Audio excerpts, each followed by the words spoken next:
What's good? I'm Fitz. This is the weekly Smackdown review. Let's get into it.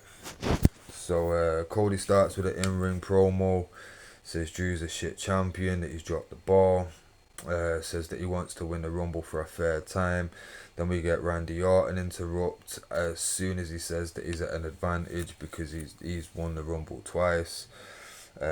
Randy reminds Cody that he's won the Rumble twice and that he wants a 15th title run basically. Then we get Jey Uso interrupt and then Sami Zayn interrupts, and it's basically just fan service for the crowd to sing all the favourite theme songs at this point. Sami speaks Arabic, acknowledges being 0-0 against Drew, but reminds everyone that he's undefeated in Saudi. He plans on winning the title. Then we get Paul Heyman and the Vision interrupting them, saying that it's going to be bronze night and that Sami won't be winning the title. Randy challenges for a 4-on-4, and Nick Aldis basically interrupts all that to confirm that it's going to happen. It's going to be a 4-on-4 in the main event.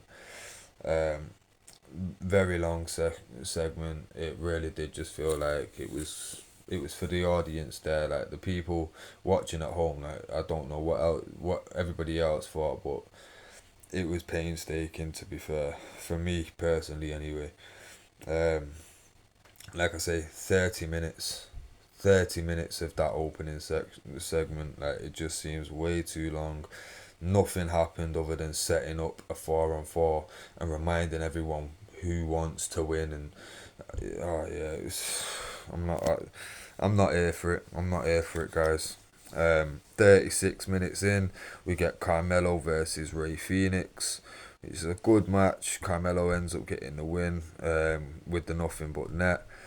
US Open Challenge is always pretty decent at this point now. Then we go backstage, and Miz is telling Ilya Dragunov that basically Carmelo asked Miz to push Ilya. Ilya basically grabs his hand and he's like, "Yeah, nice to meet you." But then it all turns pretty like aggressive. He's squeezing his hand and that, and basically saying, "Look, that's how it could have gone. We could have met and introduced ourselves, but now tonight I'm gonna make you pay." Then we get another backstage segment. It's Io and Rhea are backstage having an interview, basically saying that their friendship's gonna survive the Rumble. Then they get interrupted by Julia. There's a little bit of back and forth with Julia and Io in Japanese. Then Nia and Lash interrupt, saying that they want the winner of whoever wins the tag match. And yeah, it was just all Rumble arguments, and it, like, again, this just feels like it's all just a 2 hour 40-minute promo for Royal Rumble, which it's SmackDown. It shouldn't like, it should actually have some fucking storylines that don't even fucking, like, they might get touched on slightly in the Rumble match, but it's for the following SmackDown. What the fuck are we doing here now? Then we get Flair and Bliss versus Liv and Rox. And I'm gonna say this now, fuck it. Fuck these fucking outfits, these like head to toe no skin bullshit. I'm not here for it. I'm not here for it at all. Like, end of the day, the women are good wrestlers. They're not just there to be eye candy in it. But if you can have like Randy Orton go out in a pair of Speedos, but you can't let Alexa Bliss wear what she wants to wear, like, I'm not here for it. Let Liv Morgan wear what she wants to wear. What the fuck? Logan Paul can walk around with just pants on, not even pants, tights, just tights. But we can't have the girls wear what they want to wear. Bullshit. Like I say, I'm not even gonna comment on the match because nope, not in Saudi. Fuck this.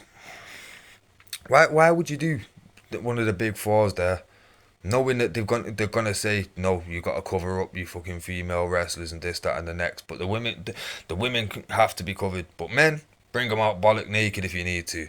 Fucking fruity shit, man. Yeah, fuck it. Sister Abigail, Bliss pins Rocks. Moving on. Jordan Grace is then backstage having an interview saying that she wants to win the Rumble. Jade attacks her. Officials split them up. Moving on. Again, fuck these outfits. Not here for it. Gargano and Axioms in the ring now.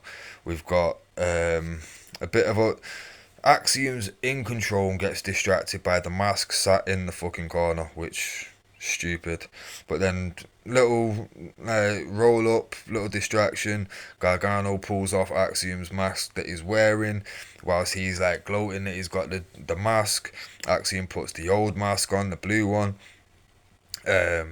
Hits him with a golden ratio, which I've put down in these notes now. It looks like a Streets of Rage fly kick. Anyone in my area that knows the Streets of Rage, that fly kick, that's exactly what the golden ratio is.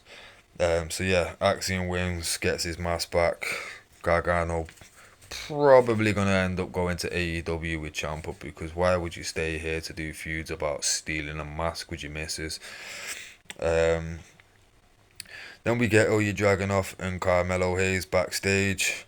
Ilya's basically saying that he's going to go and deal with Miz, but after he's dealt with Miz, he expects a title match basically off Carmelo. We get Trick Williams with a backstage interview. Says a lot, but says nothing at the same time.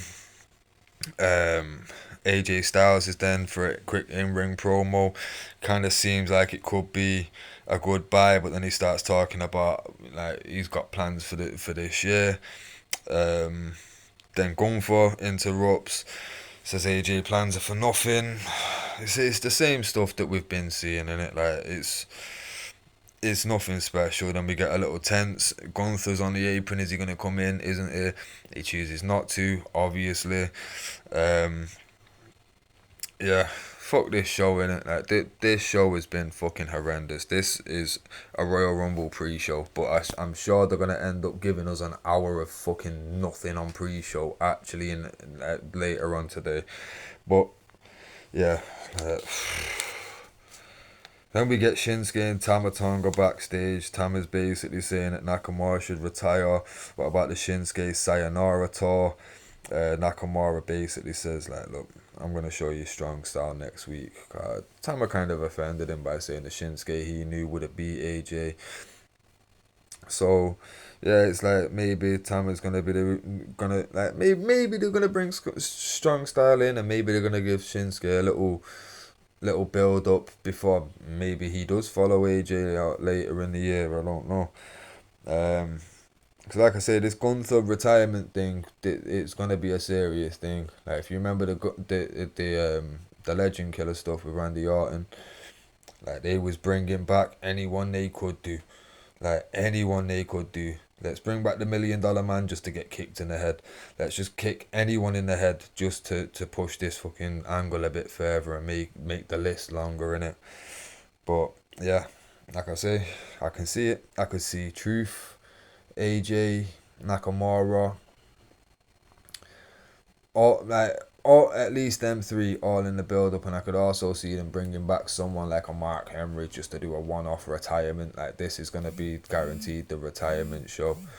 But yeah, like I say, they've already done it with Goldberg, so you can't rule it out with anyone really, can you? Yeah, then we get Miz and Ilya, decent-ish match. Ilya ends up winning with a torpedo Moscow and then a H-bomb. Then we get an MFT Wyatt style lamp segment. Again, we're feuding over masks and lamps. This reminds me of that Bret Hart feuding over a stolen jacket storyline. Like, what are we doing? Like, it's like fucking 30 years on. Like, why are we recycling a stolen jacket? Like, that's got to be Bruce Pritchard. That's got to be Bruce Pritchard. You know what I mean? It's got to be. Yeah, fuck it. Let's move straight on to the fucking main event now. Vision versus Orton, Cody, Sammy, and Jay.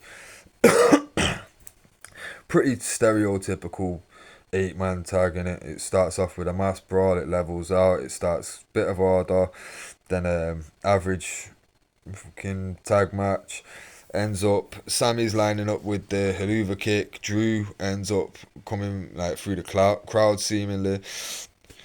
Pulls Sammy's in out, attacks him. That leads to a DQ. Then we get Drew about to hit Sammy with the title in the ring, and then Fatu's music plays. Drew's distracted. Fatu hits him from behind, basically blindsides him. Then he throws Cody. He gets Drew out of the ring. Cody ends up doing like a plancha onto Fatu, but he looks really weak. Then Drew ends up on Cody. He's lining up a claymore for Cody in the ring. Sammy ends up hitting him with a haluva kick. Sammy takes a really prolonged pause, waiting. Does he pick up the belt? Doesn't it? Gives Cody enough time so that they can both pick up the belt at the same time and give a little awkward moment, which yeah, corny to me. Like I've seen it a few times, much better executed. It made me feel like Cody had gone backstage for a piss by the time that he'd fucking ready to pick the belt up. Like it took. Maybe it's because this show just dragged and I really weren't feeling it. But yeah, they both got the title. Awkward little moment. Turn around, Sammy, like you can audibly hear him say, "Oh shit," and then double spear by Braun Breaker. End of the show. Like yeah. So the Royal Rumble pre-show, guys, wasn't really feeling it. Not gonna lie. Um, they confused it with Smackdown. They put the Smackdown ring up and everything. It didn't make sense. But yeah, let me know what you guys thought of the Royal Rumble pre-show the night early. Yeah, fucking hell. Let's just hope the Royal Rumble was worth that, innit? Cause that oh my days. But yeah, like, subscribe, comment, all that. We'll catch you on the next one.